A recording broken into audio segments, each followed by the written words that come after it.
शिव रक्षा animals cartoon. जंगल में भूत की कहानी। एक जंगल में एक भूत रहता था। सियार उसका सेवक था। जोड़ी अच्छी थी। शेरों के समाज में तो उस भूत की कोई इज्जत नहीं थी, क्योंकि वह शिकार सभी दूसरे शेरों का कर चुका था। इसलिए वह अलग थलग रहता था। उसे सियार जैसे चमचे की सख्त जरूरत थी, जो 24 घंटे उसकी चमचागिरी करता रहे। सियार को बस खाने का जुगाड़ चाहिए था।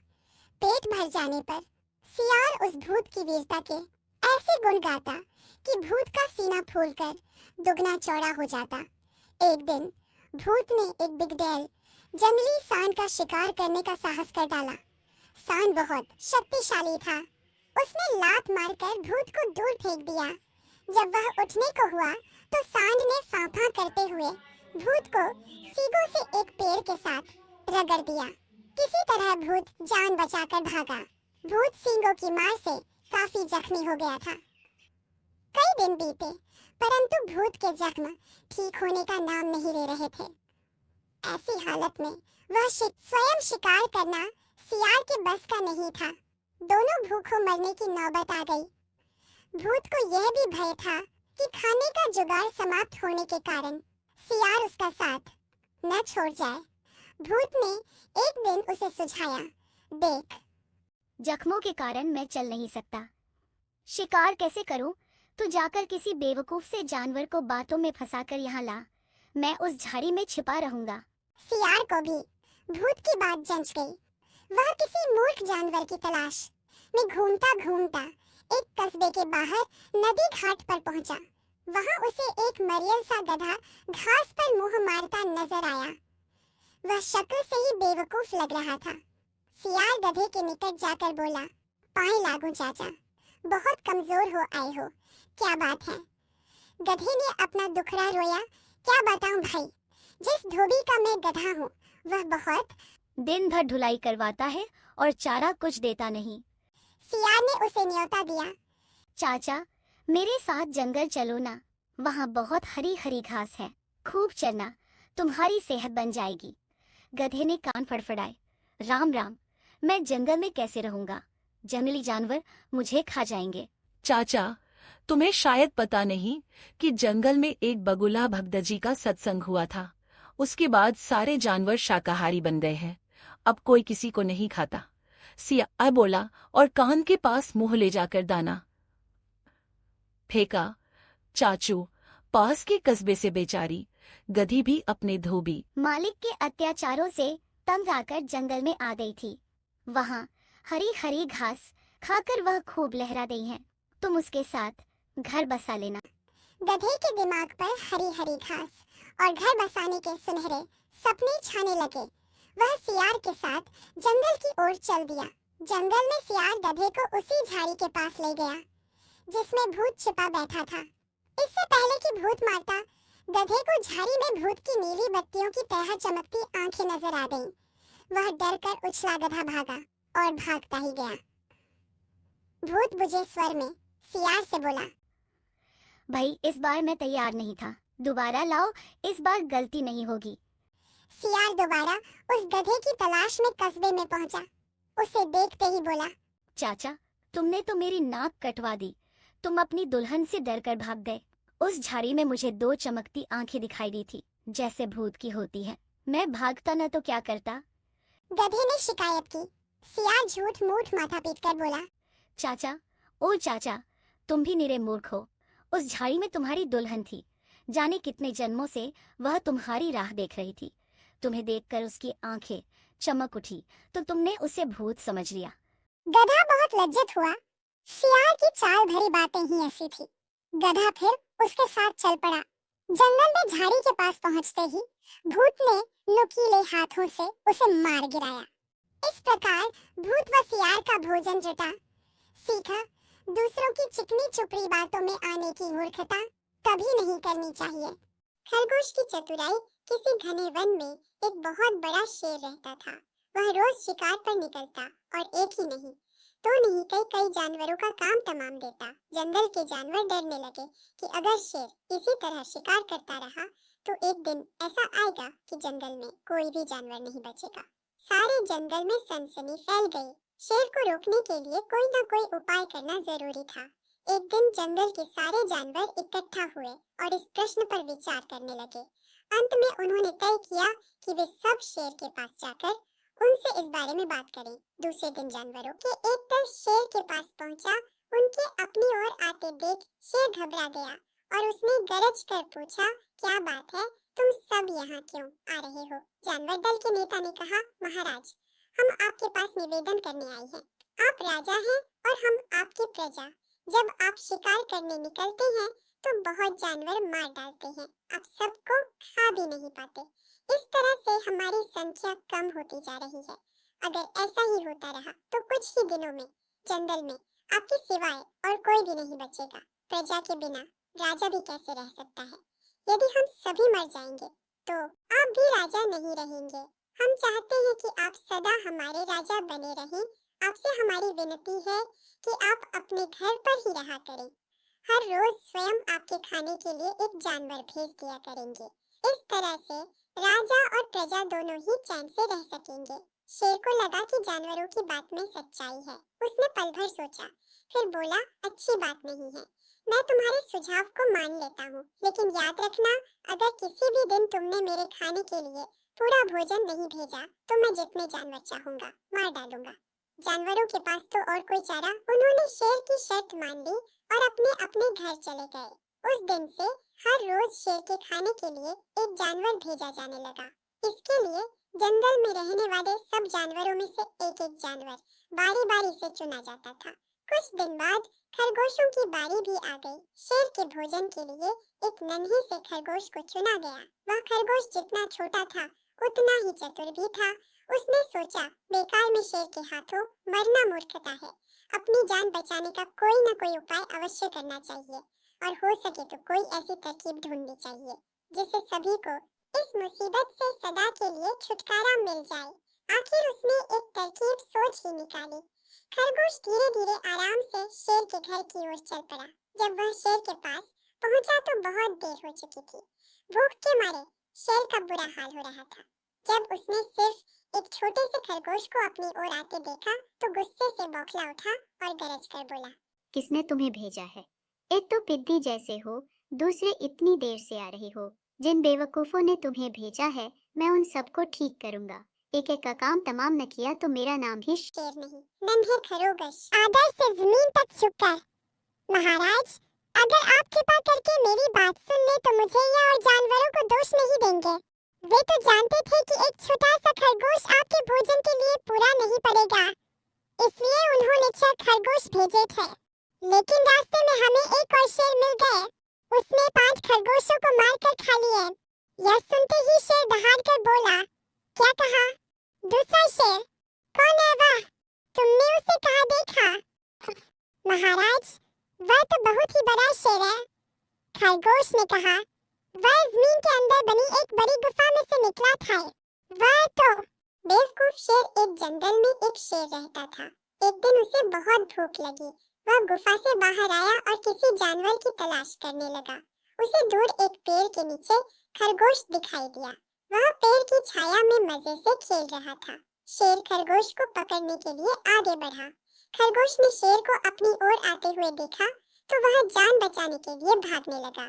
शेर ने उसका पीछा किया और लपक कर उसे धर दबोचा। शेर ने जो ही खरगोश को मारने के लिए पंजा उठाया कि उसकी निगाह हिरन पर पड़ी। उसने सोचा कि इस नन्हे खरगोश से मेरा पेट भर नहीं सकता, इससे तो हिरन ही अच्छा रहेगा। शेर ने खरगोश को छोड़ दिया। वह हिरन का पीछा करने लगा। हिरन ने शेर को देखा तो जोर जोर से छलांग लगाता हुआ भाग खड़ा हुआ। शेर हिरन को नहीं पकड़ सका। उसके पीछे भागते भागते शेर थक कर चूर हो गया। अंत में उसने हिरन का पीछा करना छोड़ दिया। खरगोश भी हाथ से गया और हिरन भी उसे नहीं मिला। अब शेर खरगोश को छोड़ देने के लिए पछताने लगा। शिक्षा आधी छोड़ सारी को धाये, आधी रहे न सारी पाए। मूर्ख गधा। किसी जंगल में एक शेर रहता था। एक सियार उसका सेवक था। एक बार एक हाथी से शेर की लड़ाई हो गई। शेर बुरी तरह घायल हो गया। वह चलने फिरने में भी असमर्थ हो गया। आहार न मिलने से सियार भी भूखा था। शेर ने सियार से कहा, तुम जाओ और किसी पशु को खोज कर लाओ जिसे मारकर हम अपने पेट भर सकी। सियार किसी जानवर की खोज करता हुआ एक गांव में पहुंच गया। वहां उसने एक गधे को घास चरते हुए देखा। सियार गधे के पास गया और बोला, मामा प्रणाम, बहुत दिनों बाद आपके दर्शन हुए हैं। आप इतने दुबले कैसे हो गए? गधा बोला, भाई कुछ मत पूछो, मेरा स्वामी बड़ा कठोर है, वह पेट भर कर घास नहीं देता। इस धूल से सनी हुई घास खाकर पेट भरना पड़ता है। सियार ने कहा, मामा उधर नदी के किनारे एक बहुत बड़ा घास का मैदान है, आप वहीं चले और मेरे साथ आनंद से रहें। गधे ने कहा, भाई मैं तो गांव का गधा हूँ, वहाँ जंगली जानवरों के साथ मैं कैसे रह सकूंगा? सियार बोला, मामा वह बड़ी सुरक्षित जगह है, वहाँ किसी का कोई डर नहीं है। 3 गधियाँ भी वहीं रहती हैं, वे भी एक धोबी के अत्याचारों से तंग होकर भाग आई हैं। उनका कोई पति भी नहीं है, आप उनके योग्य हो, चाहो तो उन तीनों के पति भी बन सकते हो। चलो तो सही। सियार की बात सुनकर गधा लालच में आ गया। गधे को लेकर धूर्त सियार वहां पहुंचा जहां शेर छिपा हुआ बैठा था। शेर ने पंजे से गधे पर प्रहार किया, लेकिन गधे को चोट नहीं लगी और वह डर कर भाग खड़ा हुआ। तब सियार ने नाराज होकर शेर से कहा, तुम एकदम निकम्मे हो गए, जब तुम एक गधे को नहीं मार सकते तो हाथी से कैसे लड़ोगे? शेर झेंपता हुआ बोला, मैं उस समय नहीं था, इसीलिए चूक हो गई। सियार ने कहा, अच्छा अब तुम पूरी तरह तैयार होकर बैठो, मैं उसे फिर से लेकर आता हूँ। वह फिर गधे के पास पहुंचा। गधे ने सियार को देखते ही कहा, तुम तो मुझे मौत के मुंह में ही ले गए थे, न जाने वह कौन सा जानवर था, मैं बड़ी मुश्किल से जान बचाकर भागा। सियार ने हंसते हुए कहा, अरे मामा तुम उसे पहचान नहीं पाए, वह तो गधी थी, उसने तो प्रेम से तुम्हारा स्वागत करने के लिए हाथ बढ़ाया था। तुम तो बिल्कुल कायर निकले और वह बेचारी तुम्हारे वियोग में खाना पीना छोड़कर बैठी है। तुम्हें तो बिल्कुल कायर निकले और वह बेचारी तुम्हारे वियोग में खाना पीना छोड़कर बैठी है। तुम्हें तो उसने अपना पति मान लिया है, अगर तुम नहीं चलोगे तो वह प्राण त्याग देगी। गधा एक बार फिर सियार की बातों में आ गया और उसके साथ चल पड़ा। इस बार शेर नहीं चुका, उसने गधे को एक ही झपट्टे में मार दिया। भोजन करने से पहले शेर स्नान करने के लिए चला गया। इस बीच सियार ने उस गधे का दिल और दिमाग खा लिया। शेर स्नान करके लौटा तो नाराज होकर बोला, ओ सियार के बच्चे, तूने मेरे भोजन को जूठा क्यों किया? तूने इसके हृदय और सर क्यों खा लिए? धूर्त सियार गिड़गिड़ाता हुआ बोला, महाराज मैंने तो कुछ भी नहीं खाया है, इस गधे का दिल और दिमाग था ही नहीं, यदि इसके होते तो यह दोबारा मेरे साथ कैसे आ सकता था? शेर को सियार की बात पर विश्वास आ गया। वह शांत होकर भोजन करने में जुट गया। सबक, जो दिल और दिमाग से काम नहीं लेते हैं वो हमेशा किसी का शिकार हो जाते हैं, चाहे वो जानवर हो या फिर इंसान। हाथी और चतुर खरगोश एक हरे भरे वन में नदी किनारे हाथियों का एक समूह रहता था, जिसका मुखिया चतुर्दंत नामक हाथी था। वर्षों से वह समूह उस वन में सुखमय जीवन व्यतीत कर रहा था, किंतु एक समय वन अकाल की चपेट में आ गया। नदी का जल सूख गया, वन की हरियाली चली गई और हाथी भूख प्यास से मरने लगे। इस विपत्ति से निकलने की प्रार्थना लिए सभी हाथी अपने मुखिया चतुर्दंत के पास गए और बोले, गजराज, इस अकाल की स्थिति में यदि हम और अधिक इस वन में रहे तो काल का ग्रास बन जाएंगे। यहाँ भूखे प्यासे रहना दुष्कर है, अन्य खोज करें जहाँ जल स्रोत और हरियाली हो। चतुर्दंत विचार मग्न हो गया। कुछ देर विचार करने के बाद वह बोला, यहाँ से कुछ दूरी पर एक तालाब है जो पूरे वर्ष जल से परिपूर्ण रहता है, हमें वहीं चलना चाहिए। कल प्रातः काल ही हम सब उस तालाब की ओर प्रस्थान करेंगे। अगले ही दिन सभी हाथी उस तालाब की ओर चल पड़े। 5 दिन और 5 रात की यात्रा पूर्ण कर वे वहाँ पहुँचे। जल से पूर्ण तालाब को देख वे बहुत प्रसन्न हुए और दिन भर वहाँ क्रीड़ा करते रहे। संध्या होने पर वे बाहर निकले। तालाब के किनारे खरगोशों की बस्ती थी, जिसमें उनके असंख्य बिल थे, किंतु हाथी इससे अनभिज्ञ थे, अतः वे खरगोशों के बिलों को रौंदते हुए निकल गए। खरगोशों के बिल तहस नहस हो गए, कई खरगोश घायल हुए और कई मारे गए। हाथियों के जाने के बाद सभी खरगोश एकत्रित हुए और स्वयं पर आए इस संकट के विषय में चर्चा करने लगे। एक खरगोश बोला, हाथियों का समूह प्रतिदिन जल के लिए तालाब में आया करेगा, ऐसे में हमारा यहाँ रहना प्राण घातक होगा। वे हमारे बिलों के साथ हमें भी रौंद देंगे। हम में से कोई भी नहीं बचेगा। हमारा वंश समाप्त हो जाएगा। जीवन है तो सर्वस्व है। जीवन रक्षा के लिए जो संभव हो हमें करना चाहिए। परिस्थिति कहती है कि हमें जीवन रक्षा के लिए तत्काल इस स्थान को छोड़कर अन्यत्र प्रस्थान करना चाहिए। एक अन्य खरगोश बोला। खरगोश अपनी भूमि छोड़कर अन्यत्र जाने के विचार से दुखी थे।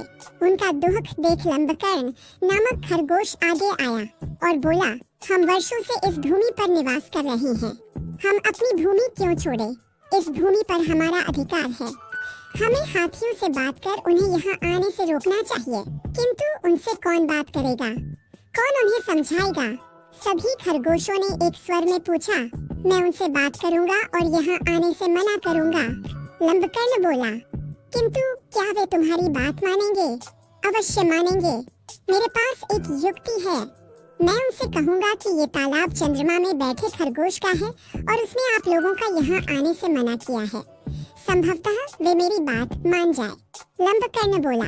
अगले दिन लंबकर्ण हाथियों के मुखिया से मिलने तालाब के मार्ग में स्थित एक ऊंचे टीले पर बैठ गया। जब हाथियों का वहां से गुजरा तो वह हाथियों के मुखिया चतुर्दंत से बोला, गजराज, क्या आपको ज्ञात नहीं यह तालाब चांद में रहने वाले खरगोश का है? आपको बिना उसकी अनुमति के इस तालाब के जल का उपयोग नहीं करना चाहिए। चतुर्दंत ने पूछा, तुम कौन हो? मैं चांद में रहने वाले खरगोश का संदेशवाहक हूँ। उसने मुझे अपने संदेश के साथ आपसे मिलने भेजा है। लंबकर्ण बोला, संदेश क्या वह है? चतुर्दंत ने फिर से पूछा। संदेश है कि इस पवित्र तालाब में चंद्रदेव का है। जब तुम मुझे तालाब में चंद्रदेव के दर्शन कराओगे तभी मैं यह बात मानूंगा और अपने दल को यहाँ आने से रोकूंगा। चलो मेरे साथ और स्वयं देख लो। कहकर लंबकर्ण चतुर्दंत को तालाब के किनारे ले गया। उस समय तालाब में चांद की छाया पड़ रही थी। लंबकर्ण चतुर्दंत को वह छाया दिखाते हुए बोला, गजराज, देखो तालाब में चांद का वास है। अब तो मेरी बात मान लो। चांद की छाया को चंद्रदेव समझकर चतुर्दंत ने उसे प्रणाम किया और वहाँ से लौट गया। उसके बाद उस तालाब में हाथियों का समूह कभी नहीं आया। सीख, बुद्धिमानी से किसी भी समस्या का समाधान किया जा सकता है। आलसी गधा। एक व्यापारी के पास एक गधा था। वह गधे पर बाजार से माल ढोकर लाता था। एक दिन व्यापारी ने नमक के बड़े बड़े बोरे गधे की पीठ पर लादे।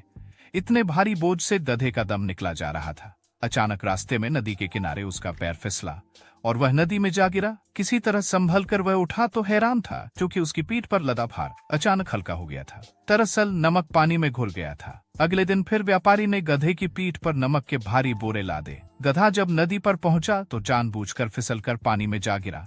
उसकी पीठ का भार फिर कम हो गया।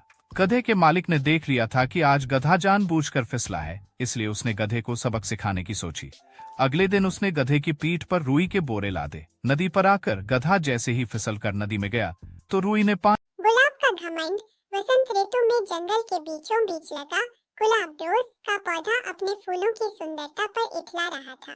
पास ही लगे चीड़ पाइन के कुछ पेड़ आपस में बातें कर रहे थे। एक चीड़ के पेड़ ने गुलाब को देखकर कहा, गुलाब के फूल कितने सुंदर होते हैं। मुझे मलाल है कि मैं इसके जैसा सुंदर नहीं हूँ। मित्र, उदास होने की आवश्यकता नहीं है। हर किसी के पास सब कुछ तो नहीं हो सकता। दूसरे चीड़ के उसकी इस बात का उत्तर दिया। गुलाब ने उनकी बातें सुन ली और उसे अपनी सुंदरता पर और गुमान हो गया। वह बोला, इस जंगल में सबसे सुंदर मैं ही हूँ। तभी सूरजमुखी के फूल ने उसकी इस बात पर आपत्ति जताते हुए कहा, तुम ऐसा कैसे कह सकते हो? इन जंगल में बहुत सारे सुंदर फूल हैं और तुम बस उनमें से एक हो, लेकिन सब मुझे देख कर ही तारीफ करते हैं। गुलाब ने इतराते हुए कहा, देखो इस नागफनी कैक्टस के पौधे को, ये कितना बदसूरत है। इस पर तो कांटे ही कांटे हैं, कोई इसकी तारीफ नहीं करता। ये तुम किस तरह की बात कर रही हो? अब की बार चीड़ का पेड़ बोला, तुम में भी तो कांटे हैं, लेकिन फिर भी तुम सुंदर हो। गुलाब को इस बात पर गुस्सा आ गया। तुम्हें तो सुंदरता का मतलब ही नहीं पता। तुम इस तरह मेरे कांटों और उस नागफनी के कांटों की तुलना नहीं कर सकते। हमें बहुत फर्क है। मैं सुंदर हूँ और वो नहीं। तुम में घमंड चढ़ गया है गुलाब। इतना कहकर चीड़ के पेड़ ने अपनी डालियों दूसरी ओर झुका ली। इन सब के बीच नागफनी का पौधा चुपचाप रहा, लेकिन गुलाब ने गुस्से में अपनी जड़ें नागफनी के पौधे से दूर हटाने की कोशिश की, लेकिन ऐसा संभव नहीं था। कुछ देर प्रयास करने के बाद गुलाब ने चिढ़कर नागफनी के पौधे से कहा, तुम एक निरर्थक पौधे हो, तुम में न सुंदरता है न ही तुम किसी काम के हो। मुझे दुख है कि मुझे तुम्हारे पास रहना पड़ रहा है। गुलाब की बात सुनकर नागफनी को दुख हुआ और वह बोला, भगवान ने किसी को भी निरर्थक जीवन नहीं दिया है। गुलाब ने उसकी बात अनसुनी कर दी। मौसम बदला और वसंत ऋतु चली गई। धूप की तपिश बढ़ने लगी और पेड़ पौधे मुरझाने लगे। गुलाब भी मुरझाने लगा। एक दिन गुलाब ने देखा कि एक चिड़िया नागफनी के पौधे पर चोंच गड़ाकर बैठी है। कुछ देर बाद वह चिड़िया वहां से उड़ गई। वह चिड़िया ताजगी से भरी लग रही थी। गुलाब को ये बात समझ नहीं आई कि वह चिड़िया नागफनी पर बैठकर क्या कर रही थी। उसने चीड़ के पेड़ से पूछा, ये चिड़िया क्या कर रही थी? चीड़ के पेड़ ने कहा, ये चिड़िया नागफनी के पौधे से पानी ले रही है। ओह, लेकिन क्या इसके चोंच गड़ाने से नागफनी को दर्द नहीं हुआ होगा? गुलाब ने पूछा, अवश्य हुआ होगा, किंतु दयालु नागफनी चिड़िया को तकलीफ में नहीं देख सकता था। चीड़ के पेड़ ने उत्तर दिया, ओह, तो इस गर्मी में नागफनी के पास पानी है, मैं तो पानी के बिना सूख रहा हूँ। गुलाब उदास हो गया। तुम नागफनी से मदद क्यों नहीं मांगते? वह अवश्य तुम्हारी मदद करेगा। चिड़िया अपनी चोंच में भरकर तुम्हारे पास ले आएगी। चीड़ के पेड़ ने सलाह दी। गुलाब नागफनी से कैसे मदद मांगता? उसने तो अपनी सुंदरता के घमंड में उसे बहुत बुरा भला कहा था, लेकिन तेज धूप में अपना जीवन बचाने के लिए आखिरकार एक दिन उसने नागफनी से मदद मांग ही ली। नागफनी दयालु था, वह मदद के लिए फौरन राजी हो गया। चिड़िया भी मदद को आगे आई। उसने नागफनी से पानी चूसा और अपनी चोंच में भरकर गुलाब के पौधे की जड़ों में डाल दिया। गुलाब का पौधा फिर से तरोताजा हो गया। गुलाब को समझ आ गया था कि किसी को देखकर उसके बारे में राय नहीं बनानी चाहिए। उसने नागफनी से माफी मांग ली। सीखे, किसी की शक्ल देखकर कोई राय नहीं बनानी चाहिए। इंसान की बाहरी सुंदरता नहीं, बल्कि आंतरिक सुंदरता मायने रखती है। दो, हर किसी को भगवान ने अलग अलग गुणों से नवाजा है, इसलिए अपने गुणों पर अभिमान मत करो। एक दूसरे की सहायता से ही जीवन आगे बढ़ता है। दो घड़ों की कहानी। नदी किनारे एक छोटा सा गांव बसा हुआ था। नदी गांव के लोगों के लिए पानी का प्रमुख स्रोत थी, लेकिन जब बरसात के मौसम आया और गांव में कई दिनों तक घनघोर बारिश हुई तो नदी में बाढ़ गई। बाढ़ का पानी पूरे गांव में भर। लोगों को सुरक्षित स्थानों पर भागना पड़ा।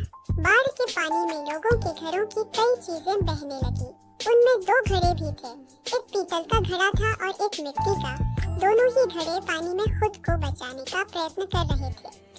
पीतल के कठोर और मजबूत घड़े ने जब मिट्टी के घड़े से कहा, मित्र सुनो, तुम मिट्टी के बने हुए हो और बहुत कमजोर हो। बाढ़ के इस पानी में तुम अधिक दूर तक नहीं जा पाओगे और डूब जाओगे। मेरी बात मानो और मेरे साथ रहो, मैं तुम्हें डूबने से बचा लूंगा। मिट्टी के घड़े ने पीतल के घड़े को देखा और उत्तर दिया, मित्र, तुम्हारी सहायता के प्रस्ताव के लिए धन्यवाद, लेकिन मेरा तुम्हारे आसपास रहना मेरे सलामती के लिए उचित नहीं है। तुम ठहरे पीतल के बने घड़े और मैं मिट्टी का घड़ा। तुम बहुत कठोर और मजबूत हो। अगर तुम मुझसे टकरा गए तो मैं तो चकनाचूर हो जाऊंगा। इसलिए तुमसे दूर रहने में ही मेरी भलाई है। मैं स्वयं ही खुद को बचाने का प्रयास करता हूँ। भगवान ने चाहा तो किसी तरह किनारे तक पहुँच ही जाऊंगा। इतना कहने के बाद मिट्टी का घड़ा दूसरी दिशा में बहने का प्रयत्न करने लगा और धीरे धीरे पानी के बहाव के साथ नदी किनारे पहुंच गया। वहीं दूसरी ओर पीतल का भारी घड़ा भी प्रयत्न करता रहा, लेकिन नदी के पानी के तेज बहाव में खुद को संभाल नहीं पाया। उसमें पानी भर गया और वह डूब गया। सीख विपरीत गुणों की अपेक्षा एक समान गुण वाले अच्छी मित्रता कायम कर पाते हैं। आलसी गधा। एक व्यापारी के पास एक गधा था। वह गधे पर बाजार से माल ढोकर लाता था। एक दिन व्यापारी ने नमक के बड़े बड़े बोरे गधे की पीठ पर लादे। इतने भारी बोझ से गधे का दम निकला जा रहा था। अचानक रास्ते में नदी के किनारे उसका पैर फिसला और वह नदी में जा गिरा। किसी तरह संभल कर वह उठा तो हैरान था, क्योंकि उसकी पीठ पर लदा भार अचानक हल्का हो गया था। दरअसल नमक पानी में घुल गया था। अगले दिन फिर व्यापारी ने गधे की पीठ पर नमक के भारी बोरे लादे। गधा जब नदी पर पहुंचा तो जानबूझकर फिसलकर पानी में जा गिरा। उसकी पीठ का भार फिर कम हो गया। गधे के मालिक ने देख लिया था कि आज गधा जानबूझकर फिसला है, इसलिए उसने गधे को सबक सिखाने की सोची। अगले दिन उसने गधे की पीठ पर रुई के बोरे लादे। नदी पर आकर गधा जैसे ही फिसलकर नदी में गया तो रुई ने पानी सोख लिया और भारी हो गई। गधे को अब अपने ऊपर पछतावा हो रहा था। फुरफुरी नाम के एक गांव में 2 पति पत्नी रहा करते थे, लेकिन वह हर रोज झगड़ा करते रहते थे। पत्नी का नाम था वीर और पति का नाम मोटू था। उनका एक लड़का था जिसका नाम पतलू था। पतलू बहुत अच्छा लड़का था। वह हमेशा दूसरों की मदद करता था और उसके पिता मोटू शराब और समोसे में ही घर के सब पैसे खर्च कर देता था। इसी कारण उनके घर में झगड़ा होता रहता था। मोटू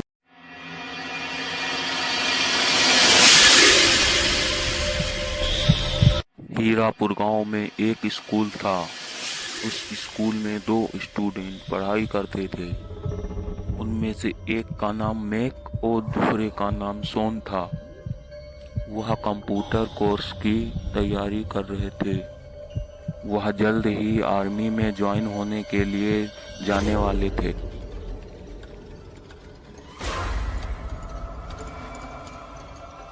वो दोनों सुबह ही अपना सामान पैक करके निकल लेते हैं।